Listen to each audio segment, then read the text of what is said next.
Hi there, 2033. It's Dr. Wilderman again.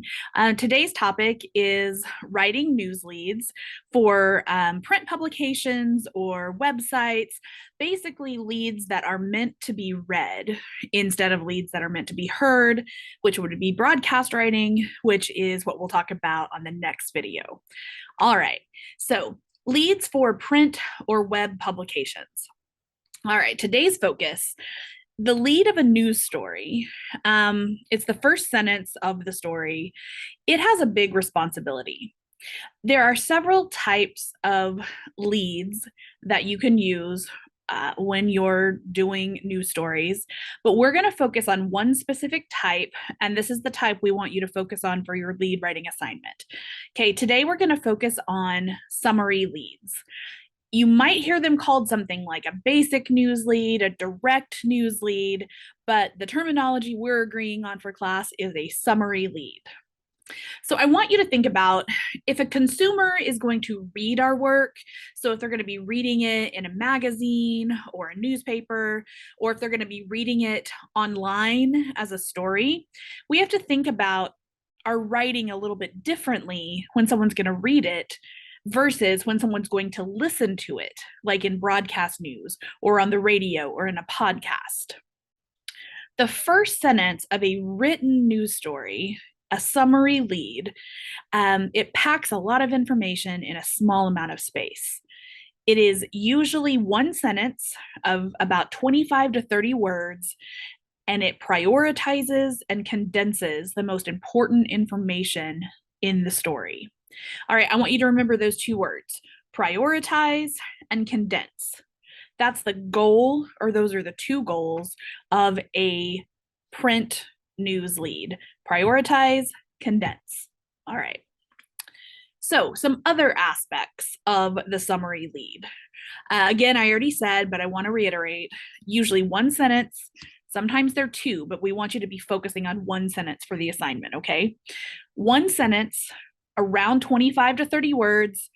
You could have a pretty perfect lead at 24 words or 32 words. So notice I say around 25 to 30 words, aim in there. The summary lead is going to omit proper nouns like people's names, or the names of buildings and such. It's going to omit proper nouns unless those are widely known, like a very well-known building or location, or like celebrities or politicians. Remember back to prominence when we talked about the news elements.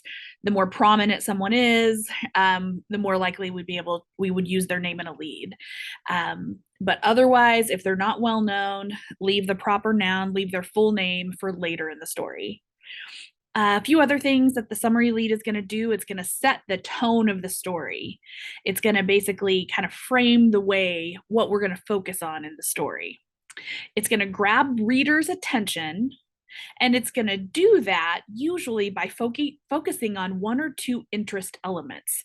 Remember our previous lecture where we talked about those interest elements, things like impact, timeliness, currency, those news values, those elements of newsworthiness. The lead is going to focus on one or two of those to really get the reader's attention, draw them in, and hopefully read the rest of the story. If you'll notice the screenshot of the lead from USA Today that's at the bottom of the screen right now, notice that it starts with NASA officials.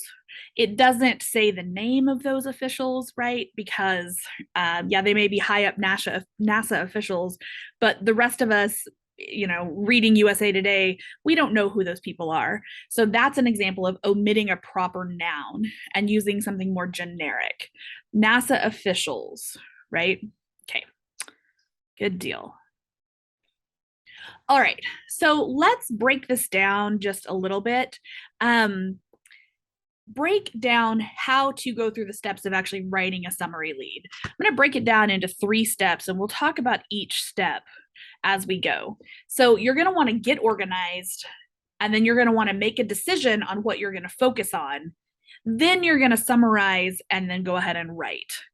So let's talk about each one of these steps a little bit more in depth. All right. First step, getting organized. What that means is identifying the key facts of the story that you're working on, or the 5 W's and H. Make a little note to yourself, right? Who, what, when, where, why, and how. Write those key facts out. A lot of that is going to end up in your lead. Maybe not all of it, but a lot of it, especially the who and the what.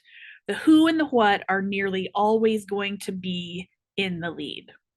Another part of getting organized is to check your facts to assure the accuracy. This is the time and place to go ahead and give an initial check on spellings and details, times, places, dates, etc. All right, so that's getting organized. Step 2. Step 2, you're going to want to make a decision on what you're focusing on, okay? What you're focusing the story on. What interest element or elements are you going to write about at the top of this story, right? Think back to the interest elements lecture. Again, things like impact, timeliness, currency, novelty, conflict, etc. And in your particular story that you're working on, which one of these elements rises to the top of being the most important or the most interesting? Let's focus on one or two of those at the start of the lead. What this does, when you make a decision on what to focus on, it becomes the hook. And every lead needs a hook. In addition to the basic who and what and other details, it needs a little something to hook the reader and make them want to keep reading. A hook is what actually takes a lead from just being information to being actual news. You could think of it as the why of why the story is being written right now. Okay, I think the next example will help you understand this a little bit better. I'm going to look at a lead written in two different ways. All right. The first example doesn't have a hook. This is really just information without being news.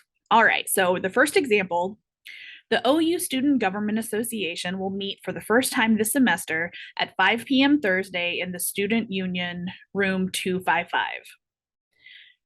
Okay, my first question after I read this is, so what? It's lacking a hook. If your first reaction to the lead is, so what? You're probably lacking the hook. All right. So, okay, the Student Government Association meets multiple times per semester. It meets every semester. Them meeting is not really a reason. Them meeting without explaining what's maybe going on in the meeting is not really a reason to write a story. What's going on in the meeting, something interesting that might be going on in that meeting, that's a reason to write the story. That's a hook. All right, so let's take a look at it with the hook. The OU Student Government Association will address concerns over statewide book banning legislation that could affect college campuses at its first meeting Thursday.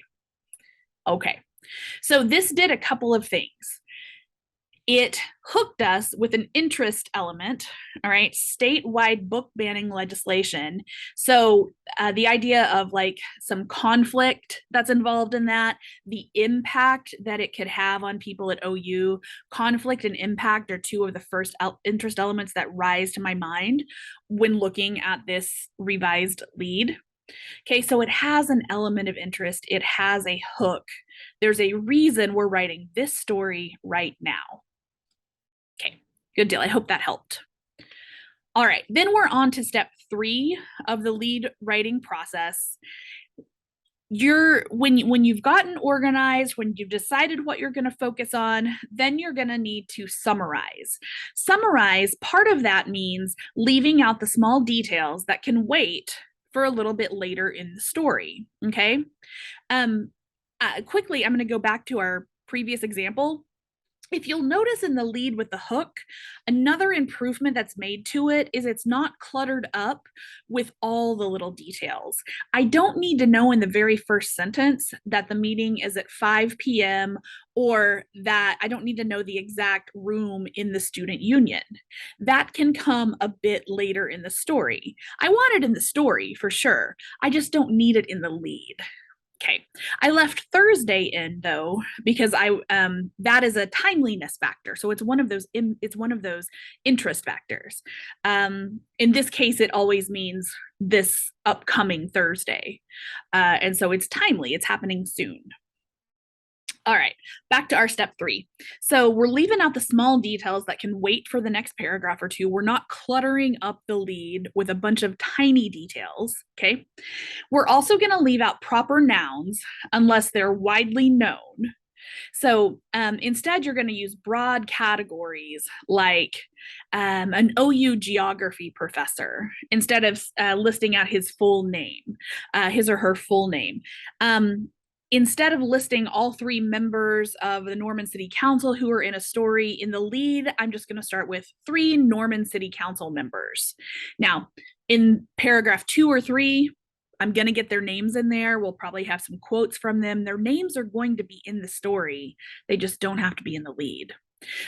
Instead of giving the name of a student, the full name, you might describe the student like an OU education junior, okay? Their name, unless they're super well known, is going to come into play usually in the second paragraph. All right, so those are the 3 steps. Okay, it seems like a lot, but once you do this frequently, it just the steps don't take as long. You've trained yourself how to do it. Okay, now I want to talk a little bit about the actual structure of the sentence that is your lead. Okay, so a summary lead is almost always a complex sentence or a compound sentence. It is very rarely, in fact, I'm going to say a summary lead is never a very simple, short sentence. That's just not what it's going to be. You're not going to get the information you need in a super short sentence, okay? So more than likely it's going to be a complex sentence that's an independent clause plus a dependent clause, or a compound sentence, 2 independent clauses that are joined by a comma and but or and, something like that. Or it could be a combination of complex and compound. But what you want to do, rather than worrying so much about that from the beginning, all the definitions of what's a complex sentence, what's a compound sentence, what the easy way to get this going is to think SVO, right? So write the start of an SVO sentence and then add your clauses afterward that provide more detail.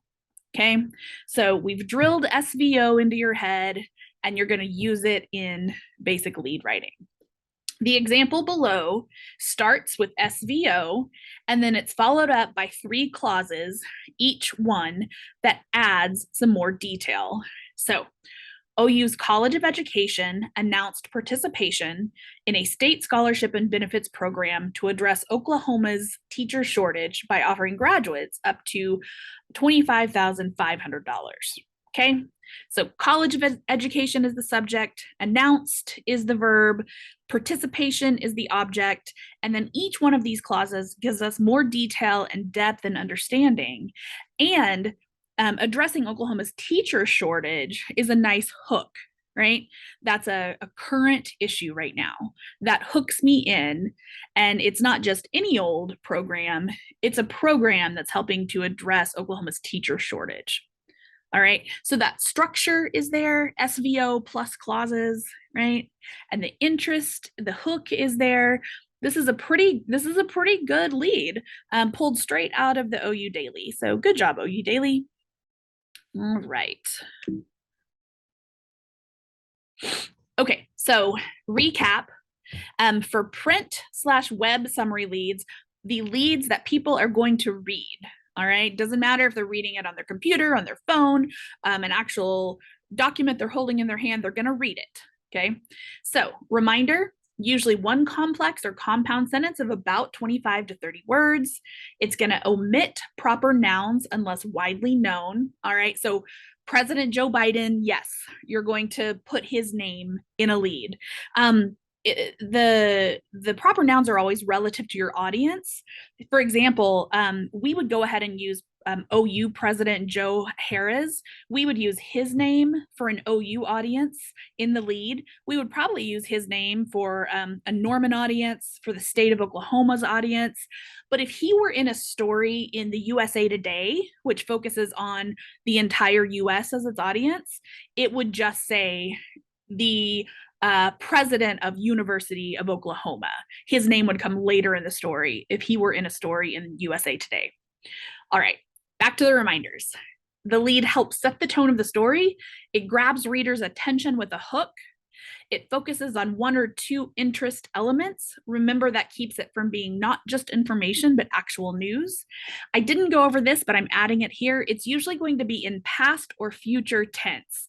It's going to be, if it's already happened, right? It's going to be past tense verbs. If it is going to happen in the near future, it's going to be future tense verbs. But there's some differences in tenses when we get to the broadcast examples. So that's why I'm mentioning that here. And I do want to reiterate that it is not the only type of lead for a print or web story, okay? But it is probably the most common style, and it's a great way to start your lead writing experience. Get a hold of this summary style of lead, and you can write a lead for just about anything. All right, I'll see you in the next video on broadcast leads.